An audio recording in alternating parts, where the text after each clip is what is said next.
Hello, everyone. Thank you so much for tuning in to another episode. My name is Lovely Alston. And I'm Chauncey Morris Jr., and welcome to the Journey to Becoming Whole podcast.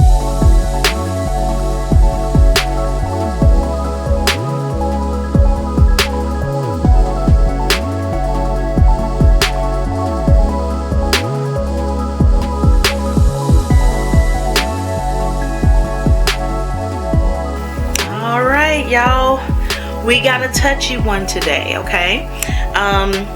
This episode is about living past the death of loved ones. I know that is a very touchy subject, and I do want to say that everyone, just up front, that everyone's grieving process is their individual grieving process. No, there is no right or wrong way to grieve. So let's go ahead and get started. I know that Chauncey and I both have gone through a lot of losses, transitioning of loved ones. So this is gonna be interesting.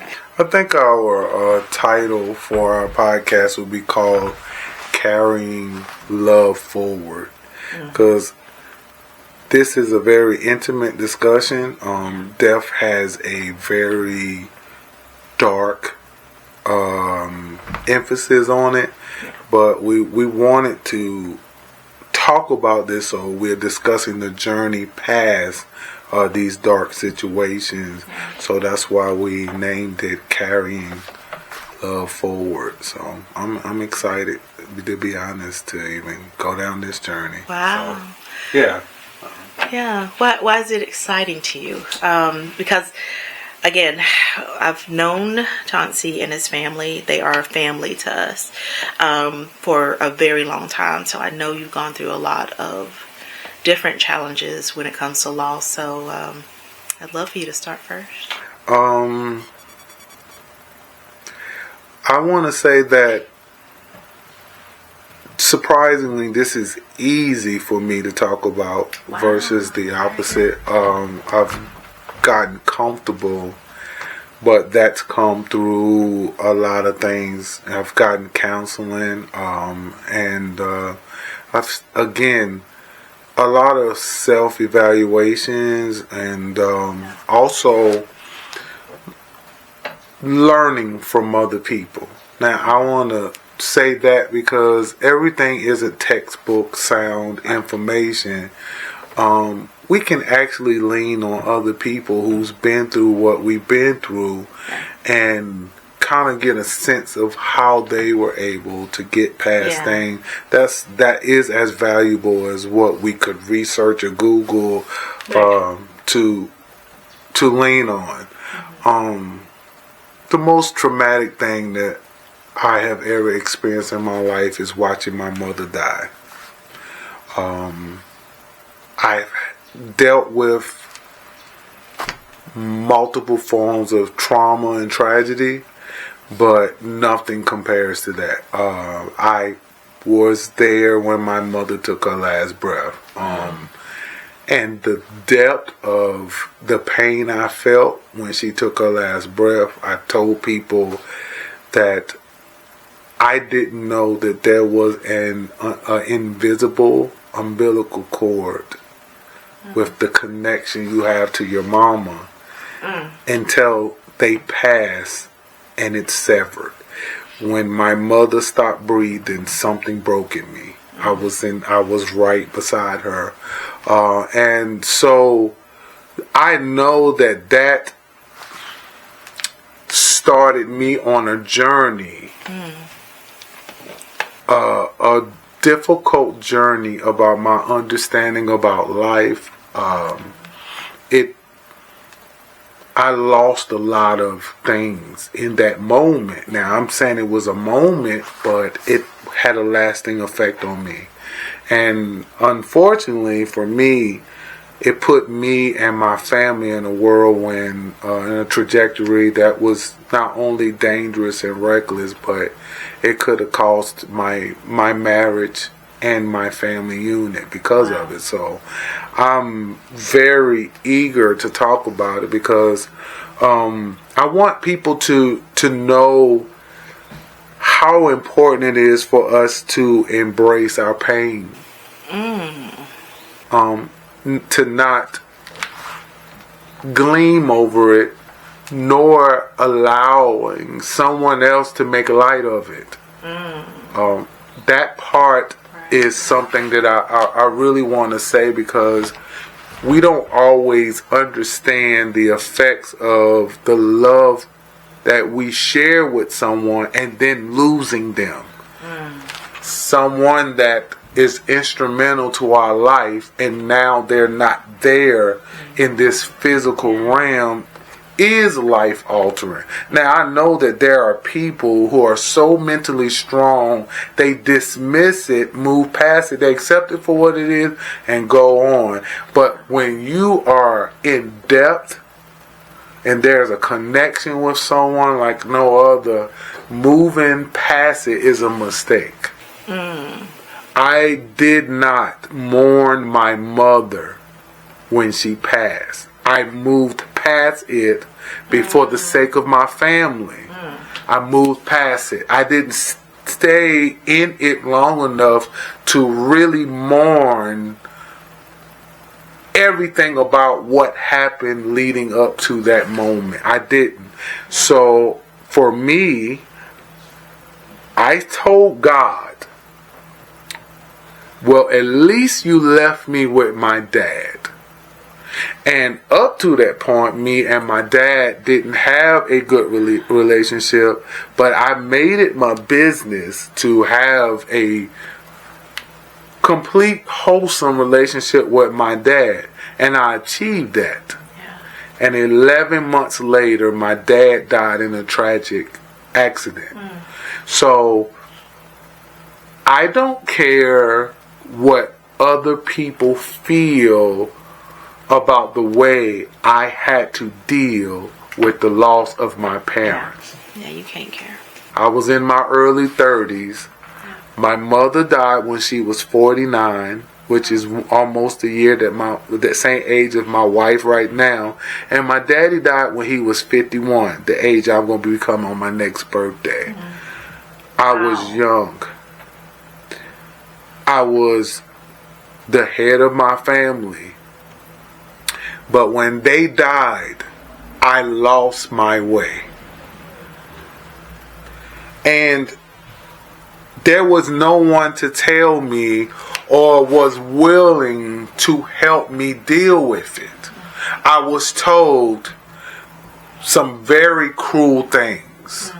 And I will never forget that. I've forgiven the people who said what they said to me, but someone said something like, well, obviously your parents took you as far as they could take you. God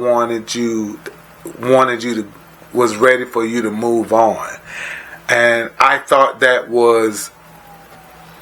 you thought you was being spiritually deep and strong to say that to me, and one thing didn't fit the other. God wouldn't talk to me like that. So I resented them for saying that, because I was low.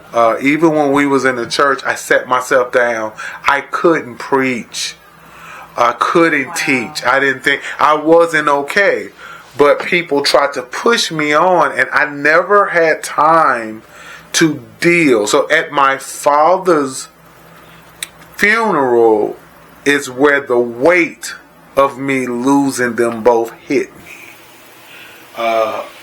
Now, my personal story is leaving my father's funeral.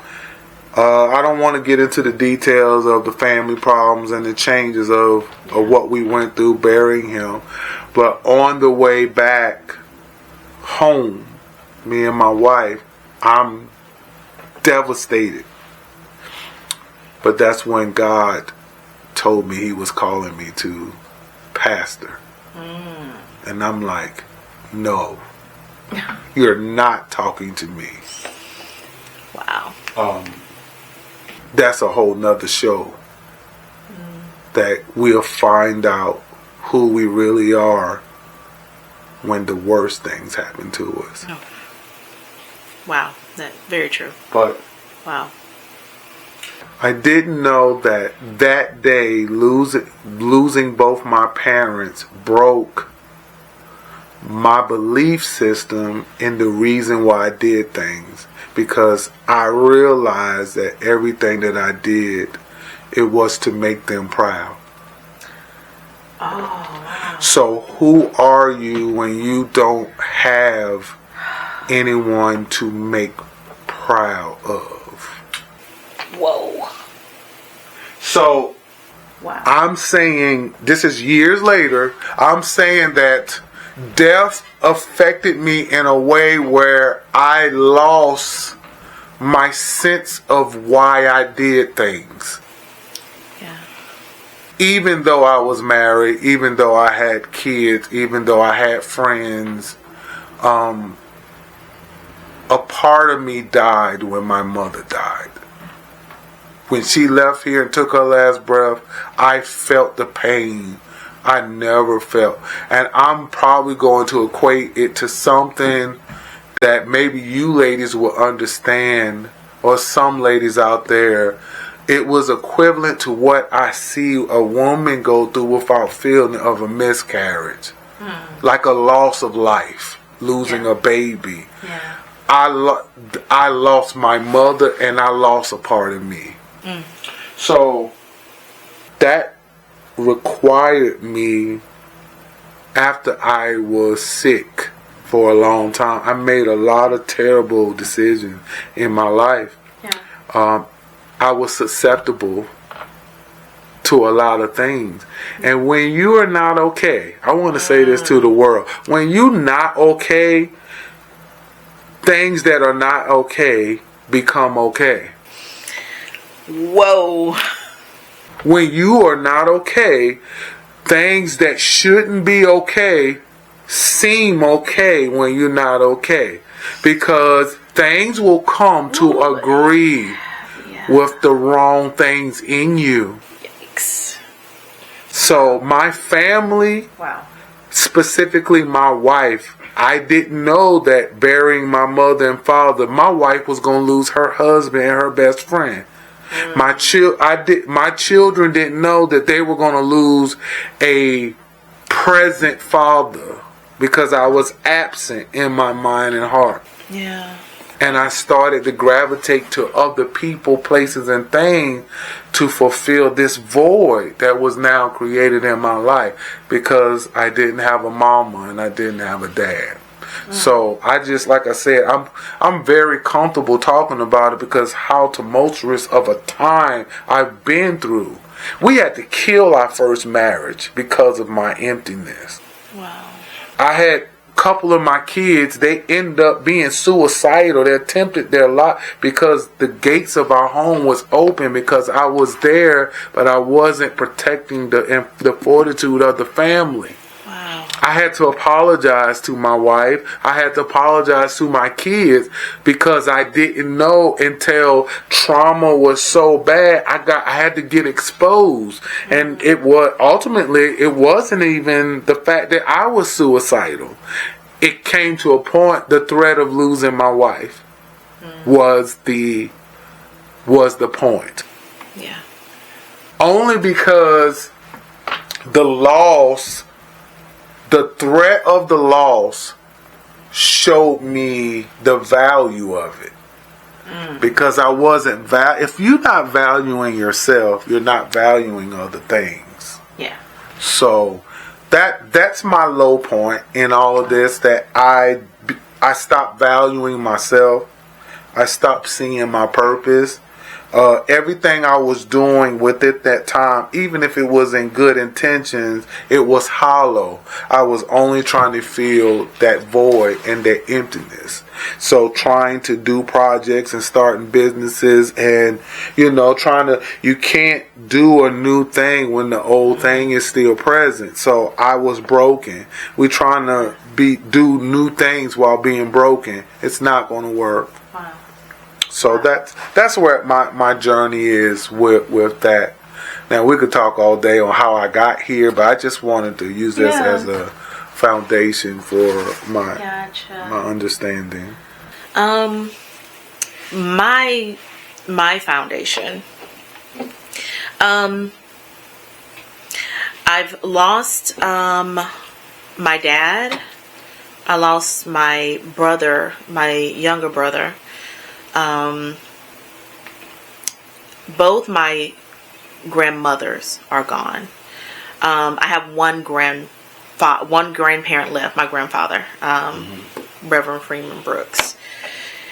And a lot of other tragedies, my aunt. I think one of the most traumatic moments that even with all the losses, one of the most traumatic things that I witnessed, I've never seen anyone pass away or transition in front of me. I'm actually grateful. I'm actually grateful that I'm not. And that's another, and I don't want to be too long-winded on this part, but I feel like all the powers that be, God, whatever you want to call it, kept me from being there for my father's passing, because it was immediate. He had a massive heart attack. He sat down at the dinner table and he died in front of everybody there, including my 5-year-old daughter. And she had to witness that. And I was angry, honestly, at God for a while because of that. Because I was supposed to be there that day. I literally, I worked for an airline.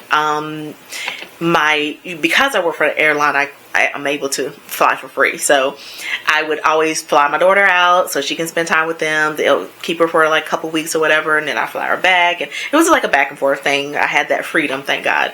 But for the first time ever in life, I could not get out to the East Coast at all. I was living in Colorado.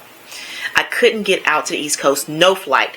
When I say East Coast, I don't even mean North Carolina. I mean nowhere on the East Coast. And I was like, what is happening? I said that I had 3 people working on this, on finding flights, even with other airlines, to just get out. It was such an obvious thing that I was not being out. It was like something was blocking me from coming home.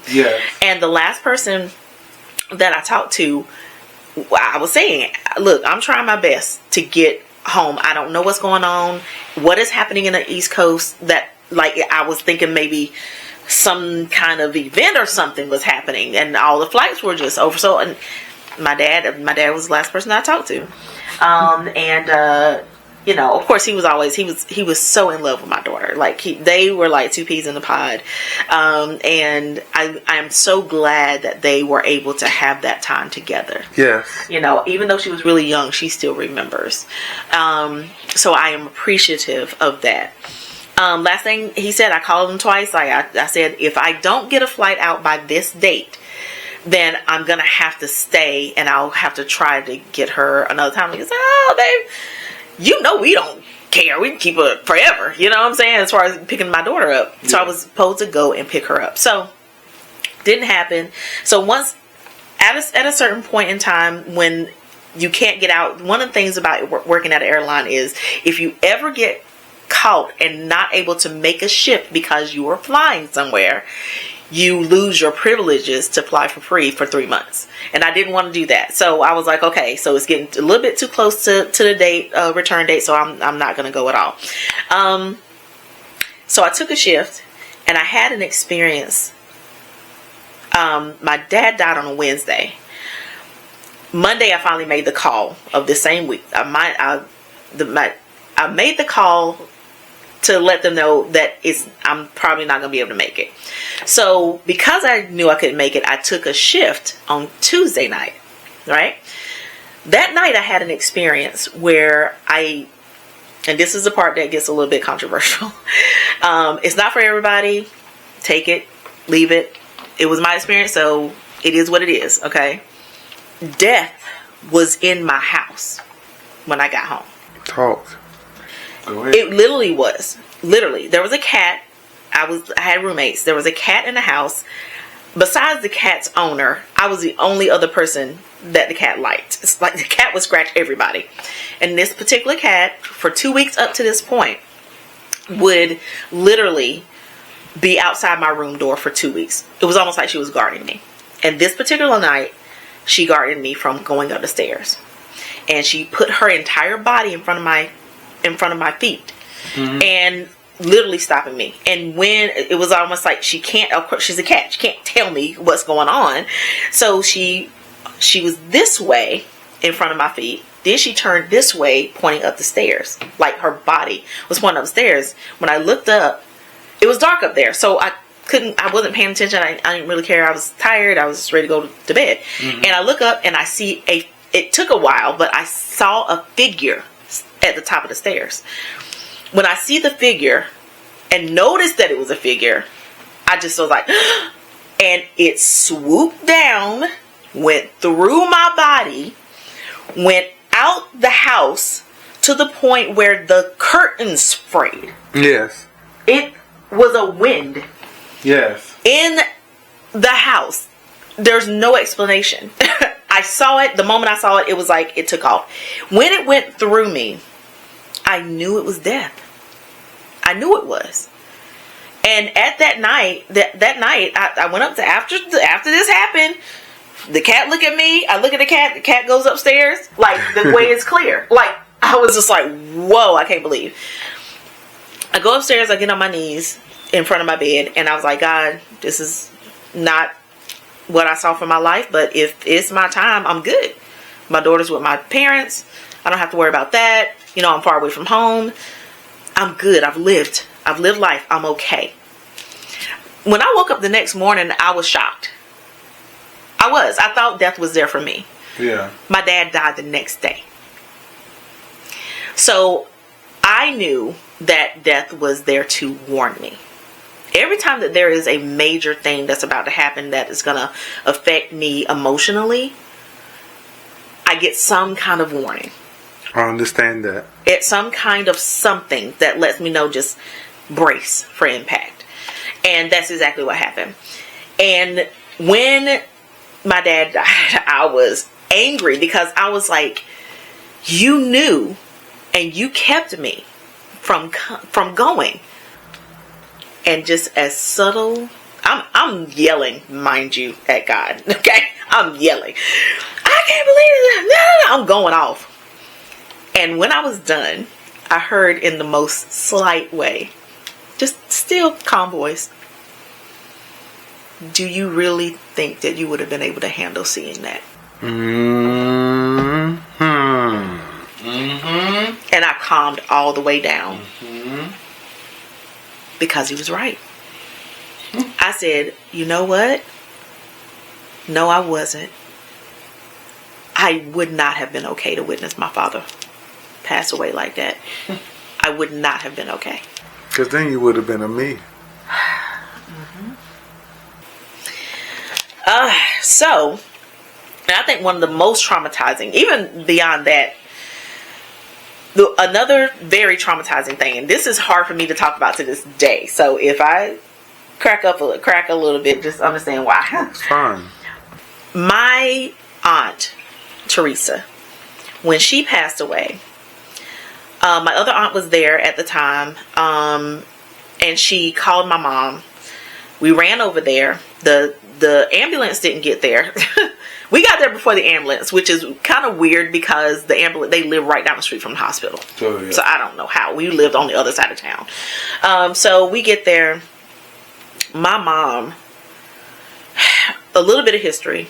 My aunt lost what we called at the time, lost her mind. I don't know the technical term now, and I don't want to be offensive, and I want to be try to be politically correct here. But when I was growing up, that's what they called it. They said she lost her mind when she was a teenager. Yeah, or a mind broke. Yeah. I say a mind broke. A mind broke. And so she was not normal growing up. But it was Risa. You know what I'm saying? I didn't care. When I was young, she was just so special. She was something else, and she made me laugh all the time. One of the things, the reason why I mention that is because my mom is very heavy into the church, and her biggest prayer was that God heal her, and she died without that happening. Yes. And at that moment, I saw my mom break.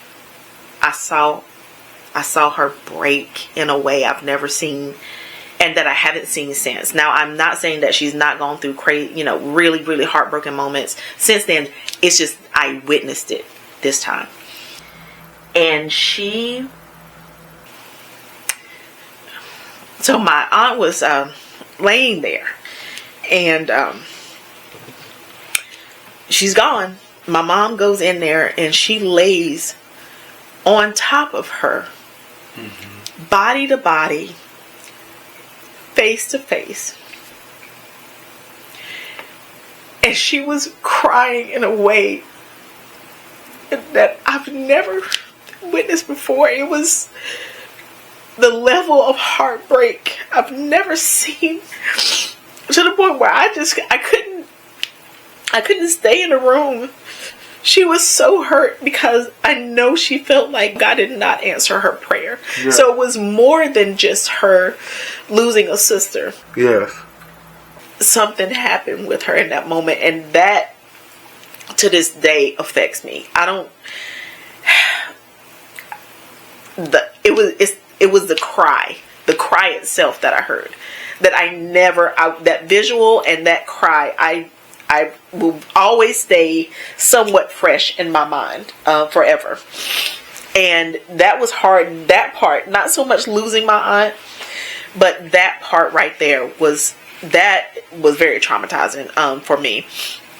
Now, with all that being said, let's turn this around. One of the things that helped me, because one of the things that I want to hone in on in this podcast is, we can identify problems all day long. People want to know how can I heal from this? How can I, heal from this trauma? How can I go get past this? How? All I can say is what worked for me. And again, like I said about the story about, with me seeing, death, or death angel, or whatever you want to call it. At that time, I've always been able to see things spiritually. I've always been able to see and hear spiritually. Yes. So with that being said, when my dad died, I'm going back to my dad. I found out, I was at Bible study when I found out. When I was driving home, I was such in a stunned state of disbelief when I first found out that I didn't cry or nothing. I just was stunned. And, at the time people were like, "Are you okay? Do you need me to?" And I was like, "I'm fine." Like, I'm not crying or anything. I just couldn't believe it. I don't know. But I was right down the street from the house. And the reality of the fact that my father has transitioned hit me like a ton of bricks. Oh, yeah. And I was crying so hard that I could not see the road. Yes. Been there, done that. Yes. My father's spirit. Talk to me. Got in the back seat of my car. And he talked to me until I got home. Yes, ma'am. Now, with that being said, I do not expect everybody. I know there's a lot of people that are, spiritually connected, have the gift of being able to see things beyond the naked eye. Okay.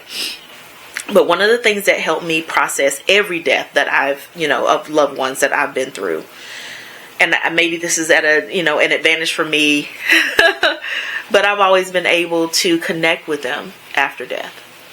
My, daughter even has that as well. She saw my dad standing behind me at McDonald's one day, and she was waving, and I thought she was waving at me. Yeah. I'm like, hey, you know what I'm saying? So, yeah. We have that ability, and I do understand that everybody doesn't. But knowing that death, in my mind and my belief now, death is definitely not the end. Knowing that I have the, ability to kind of connect in that spiritual way to my loved ones. And it's not forever. I hadn't communicated with my dad in a really long time after death. So I know that that's an ability, and I feel like at some point in time I feel like people can tap into that. And again, that's a whole nother podcast or a whole nother time. Okay. However, I do believe I know for a fact, because of my thought process on death itself is different than the average person. That is the reason why it's been easier, not easy, but easier for me to navigate the pain of them not being there, because I don't believe that they're gone for real. In my mind, they're around somewhere. Even if I can't see them, even if I can't feel them, even I know that I just know that I know that death is not the end. And from that, it's all about perspective. From that knowledge, it helps ease my heart. It helps ease my brokenheartedness over the loss of that person. And it helps me know that I feel like I'm out, they're around. And just the knowledge of that helps me. It's almost like a warm blanket. And and I know that it's about perspective. So yeah. And that's just my story, how I navigate dealing with it and everything like that. So I know everybody's story is a little bit different. And I think that yours probably is. So I would love to know how you were able to be okay and how you were able to move forward after those tragedies. And first and foremost, let me say, thank you for sharing, sharing your truth and letting us feel the details of your truth and your loss. I'm kind of surprised because I wasn't expecting you to go the spiritual route, because I'm not. Right. I'm not going to go the spiritual route because in my position, I was already in church. I was already walking with God.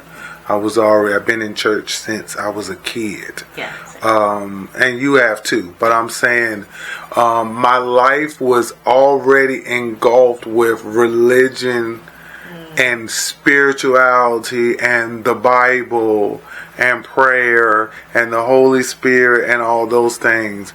None of that was working for me. Right. So I'm comfortable enough to say what I'm about to say. Yes. People will use those things to approach you without knowing how to help you. It wasn't going to work to tell me to pray. You couldn't give me scriptures and tell me to read this and then say God is going to fix it, because I'm going to say how. Right. How is he going to fix it? I'm already blaming him for taking them away, so then I'm supposed to turn around and trust him he's going to fix me despite what I believe was taken away from me? Yeah. I'm sorry. You're going to have to do better than that, because I want to kill myself. Ooh. So what scripture do you have, or what are you going to say through your platform that's going to save my life? I'm telling y'all that, and I'm saying this around the world, I had to find a way to live despite what everyone else was saying. Right. I even asked myself this. I revealed this to a friend of mine just the other day. I was like, with all that church and all these people and all them services, I'm preaching the gospel. I said, how come nobody can't see I'm dying? I mean it. I mean it to this day, to this moment. Because death is one of those things we are all guaranteed to experience. And everybody has so much to say that's not helping.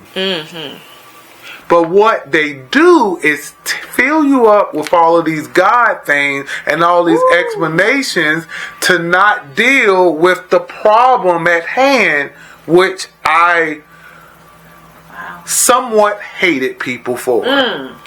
Whoa. So I say this confidently. I say it with comfortability. I'm not going the spiritual route. Please don't. But I believe in God. I believe in the Creator. I believe in healing. I believe in redemption. I believe in those things. But there were key things that I had to do to save me. Mm-hmm. You hear me? Yes. I had to confront some truth that's going to secure me based upon what I lost. Yeah. But people, I even had some people say, well, you know, I lost my sister too. I had to bury my sister. I was there when my sister took her last breath. So I lost my favorite cousin, the one that taught me how to put my belt in my pants loop and tuck my shirt in. He's gone. He died tragically. My daddy died tragically. My sister left here in pain. My mama left here tragically. So you can't throw the Bible at me and say some good words and pray for me and walk off. You can't. That's real. You can't. I had to find some truth. So, just sticking to the topic. Yes. Carrying love forward saved my life. I started inventing and discovering new truths. And one of it was that we will never forget them. We're not trying to forget them. The pain indicates what the depths of what they meant to us. Right. They don't want us to forget them. We learned how to live despite them physically being here anymore. Yeah. Don't displace the pain. Use it to fix what you need to be able to live on. So y'all was trying to get me to ignore my pain. Y'all was trying to convince me that it didn't happen. My mother deserved my tears. My daddy, I was his son. He deserved my tears. His life, no matter how y'all valued him, was worth somebody crying and being hurt for them leaving in this part of our walk. I went deep. I had to go deep, or I was going wherever they were, because I missed them that much. I still cry. In my dreams, when I see my mother and father, when I see them, I become a little boy in my dream. I wake up in tears. I can't even talk to them. I can't even talk to them in my dream. And in my dreams, they be being their normal selves. And I miss it so much because I feel like there were times I didn't value them when they were right here. So for me, it took me years to learn how to live despite everybody I lost. My mother's life wasn't more valuable than my father's. My father's life wasn't. Everyone played a role. But I had to learn how to value the time I had with them.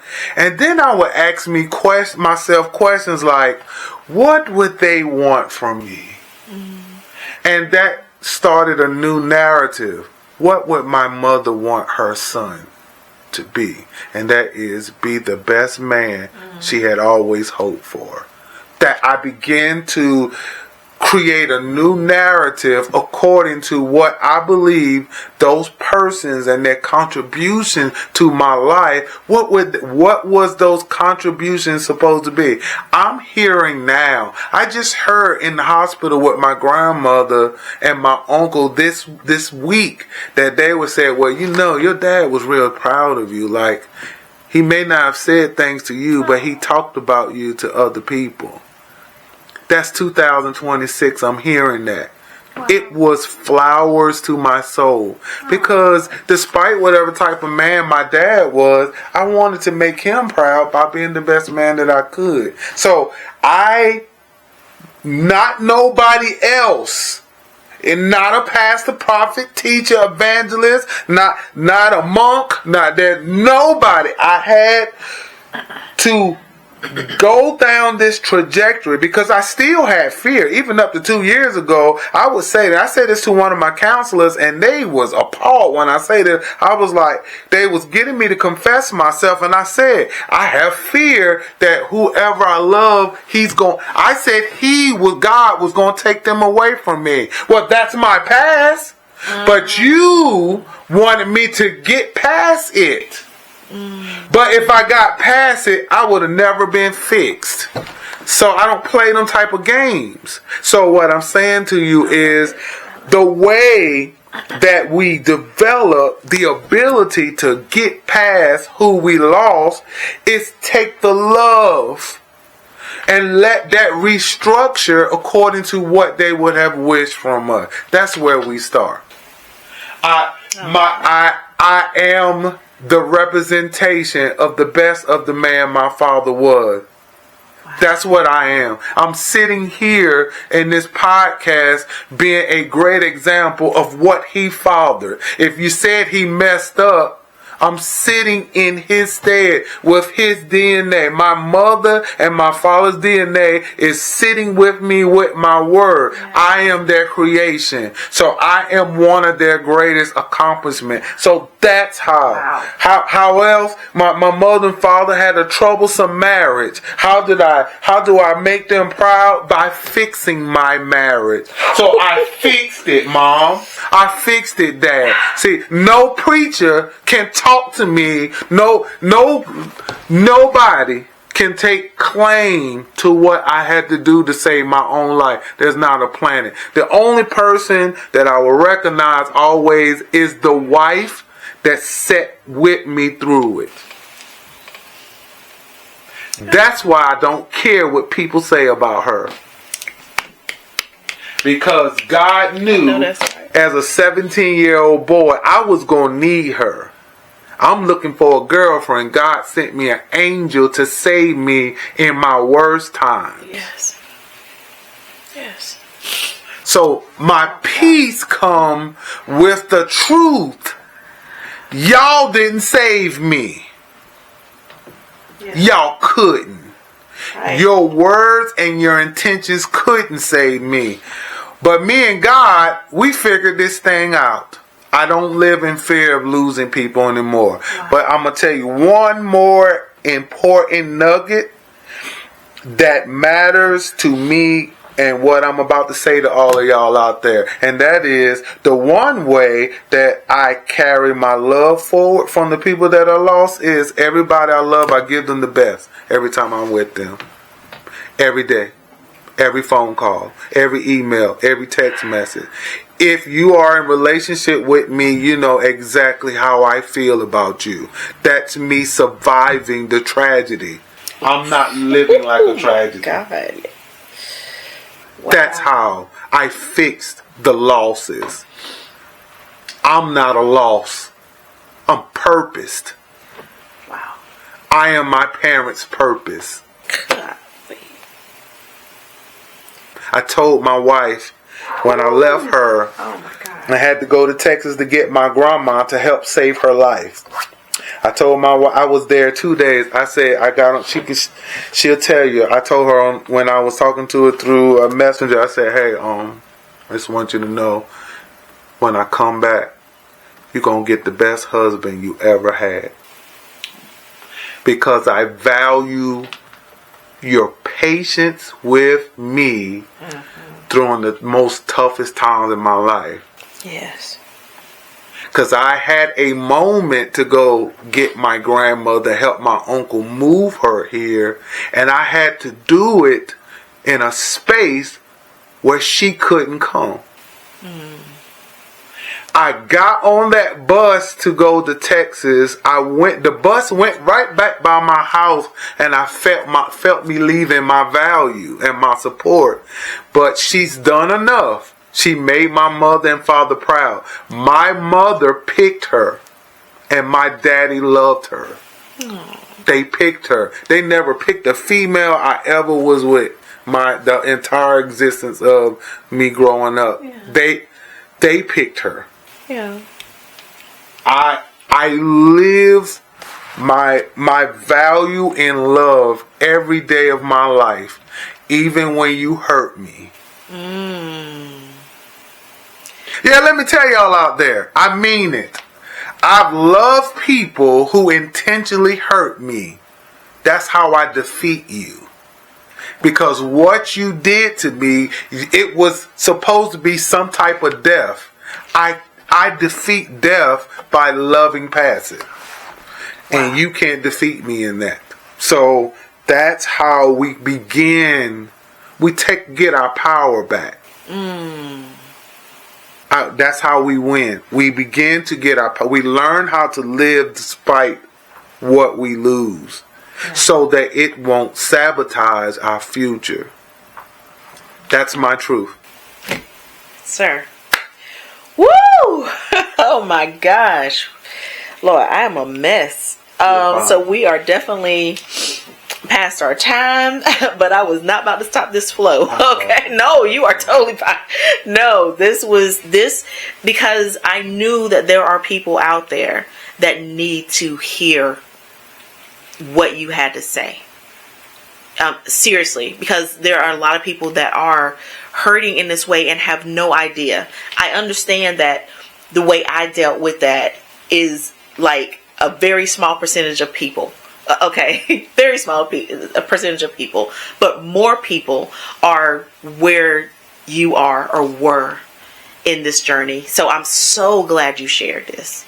Like, I'm so glad you shared this. Okay, y'all.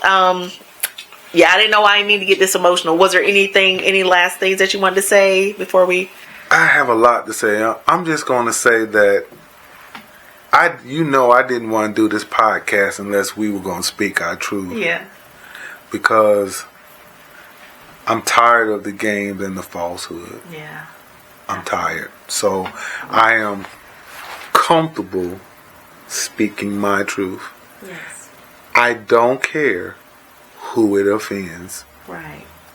I care about where it makes a difference. So there you go. Let me say thank you. I want to say thank you for this opportunity. I'm privileged to have this platform to just speak my truth. So I thank you and I appreciate that. This platform would not be what it is without you.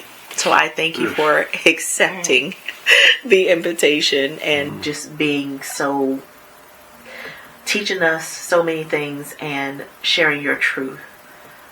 You don't know how many people this is helping. I just wanted to help somebody. This is intentional. Anyway, all right, y'all, listen. Let's go. If you have not subscribed, I need you to do that. I have not said that yet, but I need y'all to subscribe. Help us out. We just getting started and we have a long way to go. Thank you for sitting with us in this podcast today. I really pray and hope that there was something that was said that that resonated with you, that you can connect with, and also to help you on your journey. So with that being said, you are not behind. You are not broken. You are becoming whole. Peace and blessings, everybody. See you next time. Godspeed.